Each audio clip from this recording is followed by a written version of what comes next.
And here we thought Jack Smith had filed in the Supreme Court to avoid the appellate process simply because of election interference. And although that's obviously part of it, it seems there is something much bigger at play here. Good day, folks, and welcome to another edition of Lumberjack Logic. I'm your host, Neil Johnson.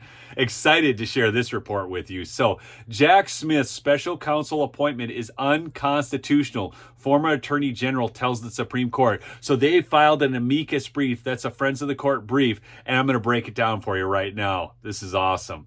Jack Smith's appointment as special counsel is unconstitutional, and so the Supreme Court must reject his petition against Donald Trump. Lawyers representing Attorney General Ed Meese and two top constitutional scholars in the country argued in a brief that was just filed on Wednesday. Their amicus, or Friends of the Court brief, argues that Smith lacks authority to represent the United States by asking the Supreme Court to weigh in because the office he holds has not been created by Congress and his appointment violates the Appointments Clause of the U.S. Constitution. Well, a lot of unconstitutional things going on in the Biden regime.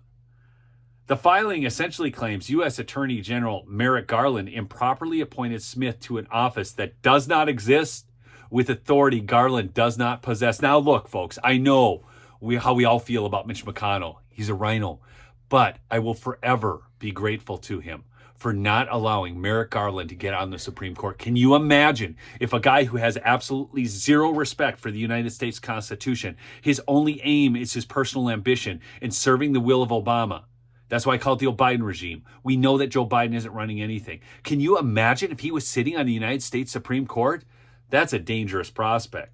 Meese, Stephen Calabrese, the chairman of the Federalist Society, and Gary Lawson, a prominent constitutional law professor, first argued that only Congress can create federal offices such as Smith currently holds, which Congress has not done. What? I thought, and think back to Obama and all the czars. Do you guys remember all the czars he created? Like we're in Russia or something. They hate Putin, but they want Russia with czars. These people are nuts.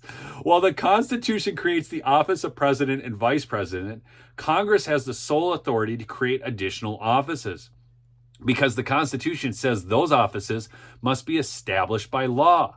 Congress previously passed a law to authorize a similar position called an independent counsel, but that expired in 1999. Garland cannot hire a mere employee to perform tasks that Congress has not authorized. The attorney's right. Only an officer can hold such a significant level of authority. In creating the Department of Justice, Congress gave it certain powers by law, yet it authorized no office with all the powers of a U.S. attorney that Garland has given Smith. The amicus brief further argues even if someone somehow thinks that the existing statutes authorize appointment of standalone special counsels with the full power of a U.S. attorney, Smith was not properly appointed to such an office. So you see, even if you can get this far in your mind, such an office, he wasn't properly appointed. They assert even if a special counsels were authorized by Congress, anyone in possession of such powers would require presidential nomination and Senate confirmation. Moreover, the brief argued that Smith has so much power, just like a U.S. attorney, he is a principal officer under the Constitution's Appointments Clause, which means he must first be nominated by the president and then confirmed by a majority of the U.S. Senate.